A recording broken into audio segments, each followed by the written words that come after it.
तो महाराज जी, आने वाला समय मानवता के लिए कैसा होगा, थोड़ा इसके बारे में बताइए। महाराज जी, आज के समय में सबसे बड़ा पाप क्या है कि लोग पाप करते हैं और भगवान उनसे नाराज हो जाते हैं कि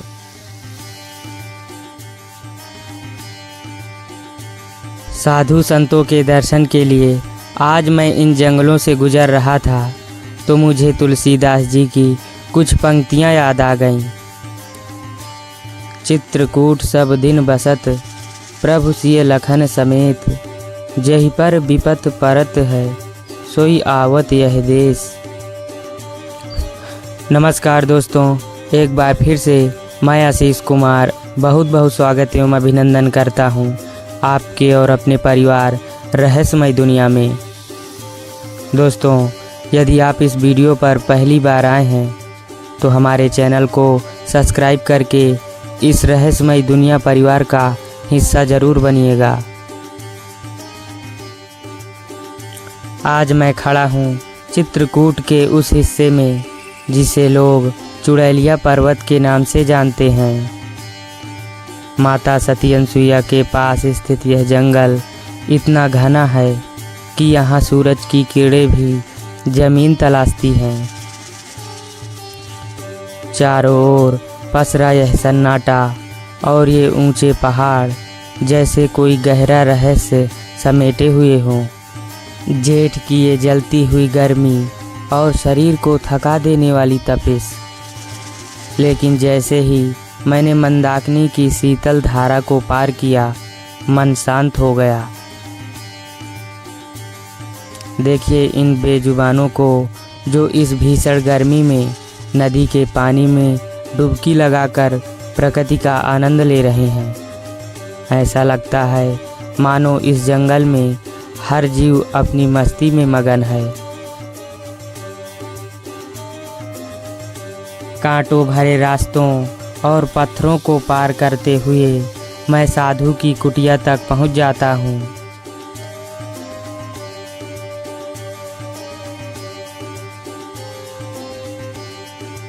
कुटिया घास फूस की बिल्कुल साधारण सी बनी हुई है।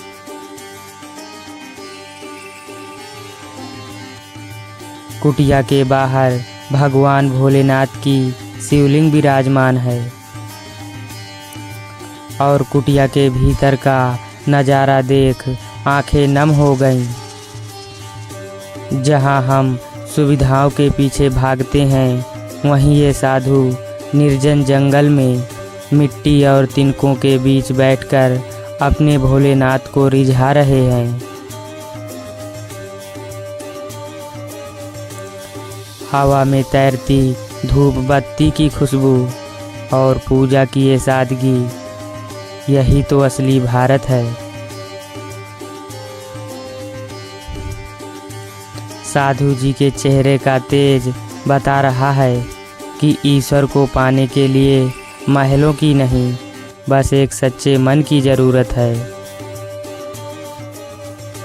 तो चलिए आज हम और आप मिलकर महाराज जी के चरणों में बैठकर कुछ पल सत्संग का लाभ लेते हैं।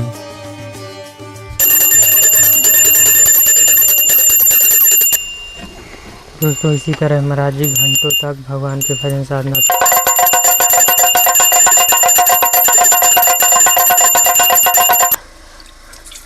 तो महाराज जी, आपको बैराग लेने का समय कितना हो गया महाराज जी? बैराग तो काफ़ी समय से। लगभग समय महाराज जी कितना हो गया? यहाँ तो 3 साल हो गया। यहाँ 3 साल? अच्छा। और इससे पहले और कहीं रहते थे बाहर? नहीं, इसके पहले तो मैं कमाई कर रहा था। अच्छा। पढ़ाई किया, कमाई किया, उसके बाद यहाँ पढ़ाई महाराज जी किए हैं? कितने तक? पॉलिटेक्निक किए हैं। पॉलिटेक्निक? अच्छा। तो महाराज जी फिर क्या कारण हुआ कि आप वैराग्य ले लिए, साधु जीवन में आ गए? बस प्रभु की इच्छा हुआ, हम भी चले आए। भक्ति बचपन से इच्छा था करने का, लगन। अच्छा। मेरे मन में पहले से ही था भक्ति करने की इच्छा, तो फिर चला आया। अच्छा। तो दोस्तों, महाराज जी पॉलिटेक्निक करके करने के बाद जो है वैराग्य धारण कर लिए और ऐसे जंगल में आकर भजन साधना करने लगे। ये तो चित्रकूट है, जी शांति वन के नाम से भी जान सकते हैं। जी। ये स्थान शांति बनना हो। हाँ, इस अच्छा। आश्रम का मैं मतलब हम सब काफ़ी लोग मिल के रखती है नाम, हाँ हाँ इस नाम से भी जान सकते हैं। हाँ। और चुड़ैल पहाड़ के नाम से भी जाने जाते हैं, अच्छा। और शंकर बाबा आश्रम के नाम से भी जाने जाते हैं, जो पक्की आश्रम है नीचे। यहाँ महाराज जी पहले चुड़ैल। अब तो ये गांव के लोग जाने, वो लोग तो बताते हैं। तो महाराज जी यहाँ पर चुड़ैल रहती हैं कि देखे हैं कभी आप?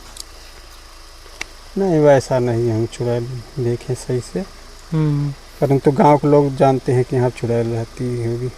अच्छा। पता नहीं, दो तीन जंगली जानवर तो आते हैं। कभी महाराज जी यहाँ कुटिया में आए हैं जंगली जानवर? हाँ, यहाँ तो बरोबर आते हैं। अच्छा। जानवर पहरा रहता है यहाँ हाँ। पे, रात में जल्दी कोई आ जा नहीं सकता। अच्छा। आपसे कुछ नहीं बोलते महाराज जी? क्या बोलेंगे, उधर ही रहते हैं, दूर दूर रहते हैं, पास नहीं आएंगे, थोड़ा दूर ही हट के रहेंगे। तो महाराज जी कभी आपको घर जाने का मन नहीं लगता कि घर जाऊं और फिर से गृहस्थी जीवन में अपना वही काम? नहीं, ऐसा कुछ नहीं है, मेरा बचपन से लगन था। अच्छा। मैं भक्ति लाइन चुन ली है। अच्छा। करीब ब्रह्म मुहूर्त में होता है और शाम काल में होता है। शाम काल सूर्यास्त से आधा घंटा पहले शुरू किया जाता है, अच्छा। आधा घंटे बाद तक, हाँ। और 1-12 बजे होता है दोपहर में। अच्छा। 3 टाइम होता है वैसे मुहूर्त के हिसाब से पूजा करने के सही। और उसके बाद 24 घंटों चाहे जब हिंदू धर्म में पूजा कर सकते हैं। इसलिए काल में जो रहता है उसका कोई टाइम नहीं होता है। हाँ। हर समय उसका तो भक्ति पे ही वो। साधु संतों का महाराज जी ये भजन साधना का कोई समय नहीं रहता, उनका 24 घंटा। हाँ, वो चाहे जब लगे रहें। हाँ बस। हाँ।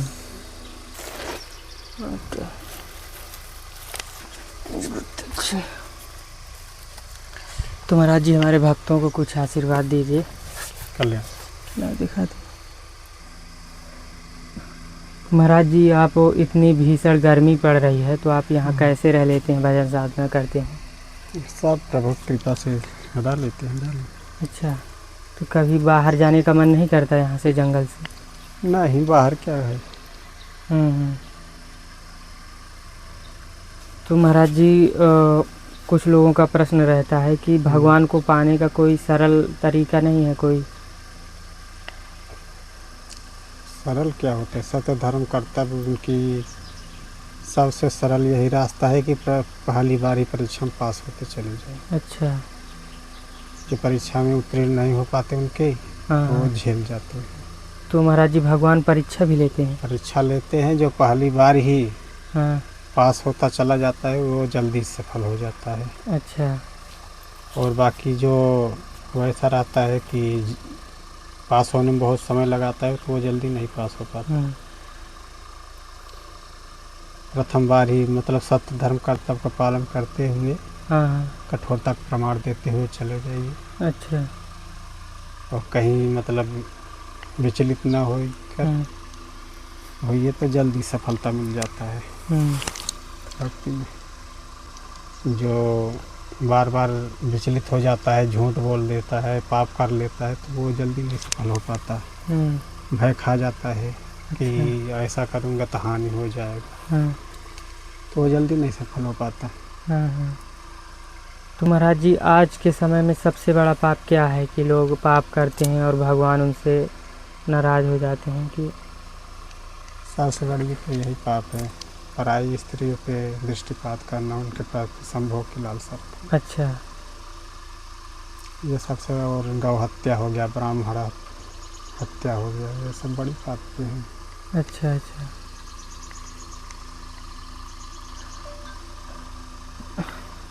तो महाराज जी भगवान क्या सबका सुनते हैं कि या फिर कुछ लोगों का ही? जो उनका भक्ति करता है उन सबका सुनते हैं। अच्छा। भक्ति के अनुसार उनका फल की प्राप्ति होता है। जो भगवान से जुड़ा रहता है। हाँ, हाँ।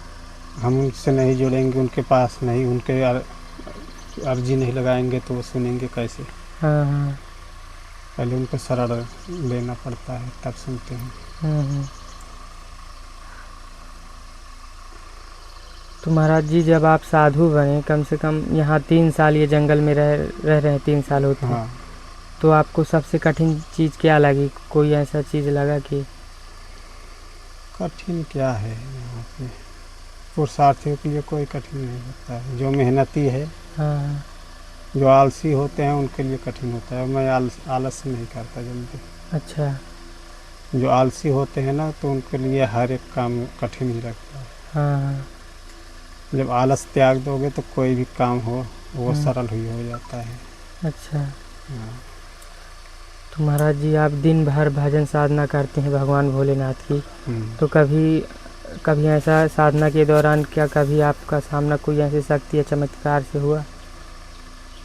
कोई वैसे बताया नहीं जाता, आसुरी शक्तियाँ से सामना हुआ था थोड़ा बहुत। अच्छा। तो महाराज जी आपको चोट भी पहुंचाई थी क्या? हाँ, चोट पहुँचा दिया थोड़ा बहुत। अच्छा, ये ठीक हो गया सब महाराज? सही हो गया। हाँ हाँ। सही हो गया। यहाँ पे जलोल गए थे, अच्छा। अब तो सब सही है। हम्म।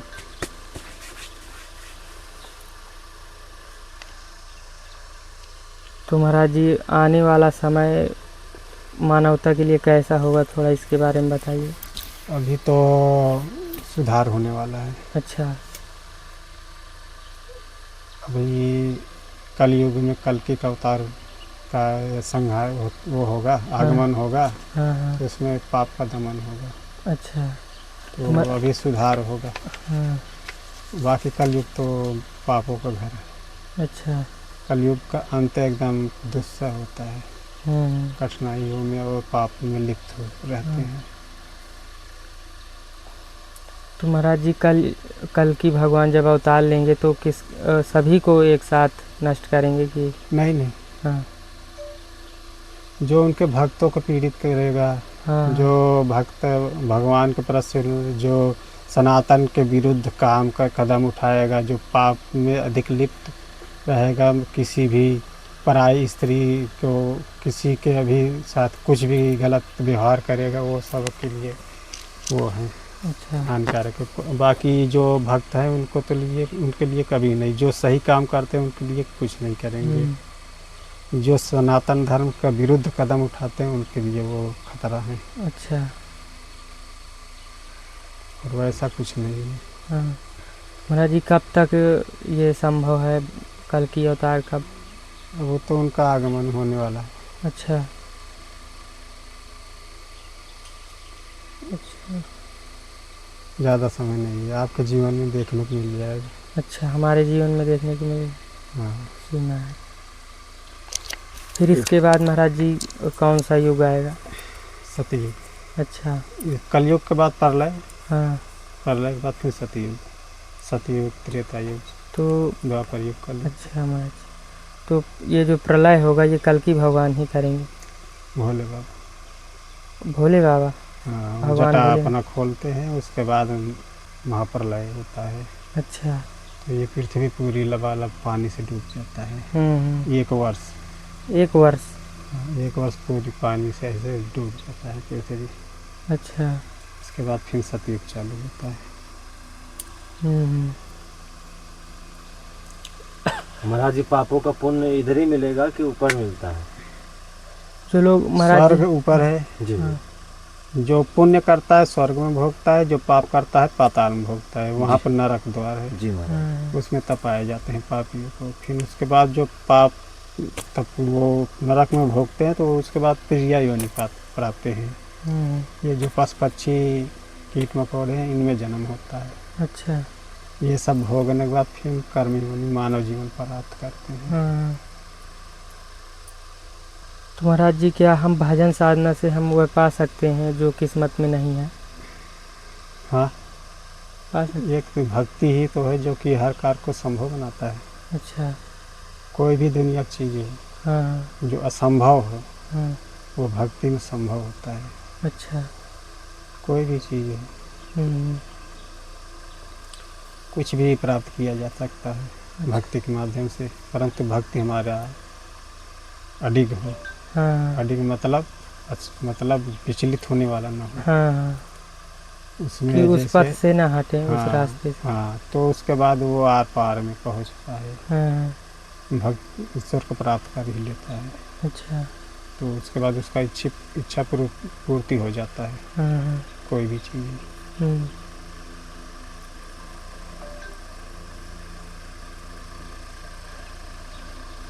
तो महाराज जी, आप इतने बीहड़ जंगल में रहते हैं, आपको डर भी लगता होगा? नहीं, भय तो नहीं लगता, हाँ भय उतना नहीं लगता है। अच्छा,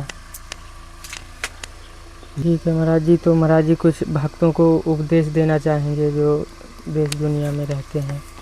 भक्त तो क्या, भक्त तो सब अपना स्वयं से कर लेते हैं जो सही लगे, जिसके भाग जो जिसका जैसा स्वभाव जैसा चरित्र हो उस हिसाब से अपना कदम रखता है। हाँ सही है। भक्त का बस जानकारी चाहिए, ऐसा करेंगे ऐसा होगा, ऐसा करेंगे ऐसा होगा, बस यही होता है। हम्म। ठीक है महाराज जी, आशीर्वाद दीजिए भक्तों को। ठीक, कल तो देखिए दोस्तों, कुछ बाहर से कुछ इस प्रकार से महाराज जी की बनी है कुटिया, और यहाँ पर भोलेनाथ की शिवलिंग है, और कुछ ऐसा प्रवेश द्वार है महाराज जी की कुटिया का।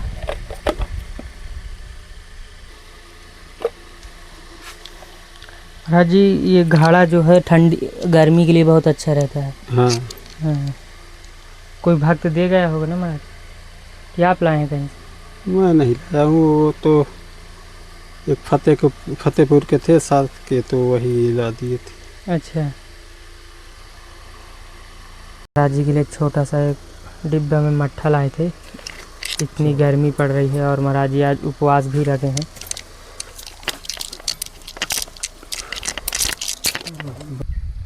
तो दोस्तों, इतनी गर्मी है कि कुछ कहने का नहीं। और देखिए महाराज जी की जो कुटिया बनी है, यहाँ आसपास बड़ा कोई भी पेड़ नहीं है कि छाया मिल सके।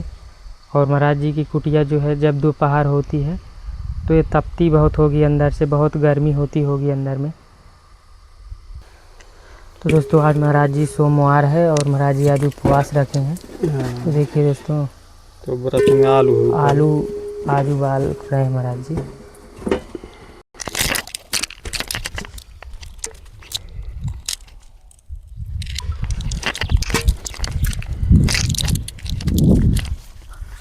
तो दोस्तों, देख पा रहे हैं इतनी गर्मी में महाराज जी यहाँ पर भोजन बनाने जा रहे हैं। आलू उबालेंगे आज महाराज जी।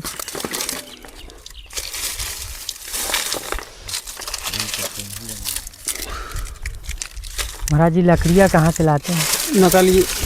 लकड़ियाँ तो जंगल से प्राप्त हो जाती हैं। अच्छा। जंगल। हम्म।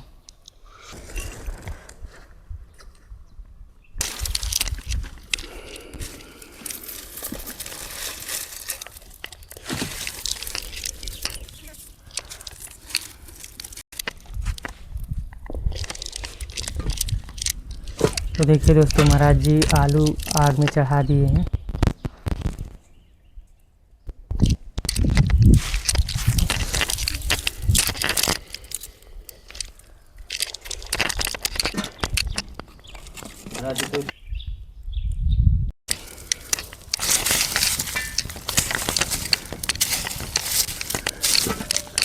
तो दोस्तों, यही है देखिए चुड़ैलिया पर्वत, और यहीं पर महाराज जी रहकर भजन साधना करते हैं। नहीं, आसुरी शक्ति आती। अच्छा महाराज। हाँ, इसलिए इसको चुड़ैल पर्वत कहा जाता है। महाराज जी, ये जो आप पायल पहने हैं, ये भेष महाराज जी, इसका राज क्या है, थोड़ा बताइए। ये माता रानी का श्रृंगार है। अच्छा, तो महाराज जी कौन सी माता रानी का है? पार्वती। अच्छा, तो दोस्तों, महाराज जी भोलेनाथ के पूजा के साथ साथ पार्वती माता की भी पूजा करते हैं। हाँ,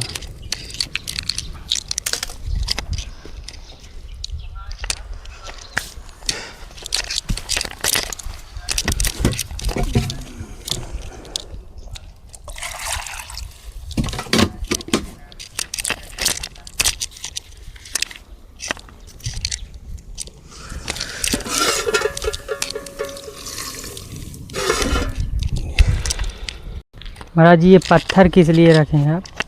ये हाँ। ये तो वैसे ही इकट्ठा है, अच्छा। अपना दाना वाना गिल्लियाँ उसी में रहती हैं, हाँ हाँ। तो वैसे ही पत्थर तो पूरा है ही हर जगह। हाँ यहाँ रखे हैं ज़्यादा कुछ, मैं सोचा कि आपने।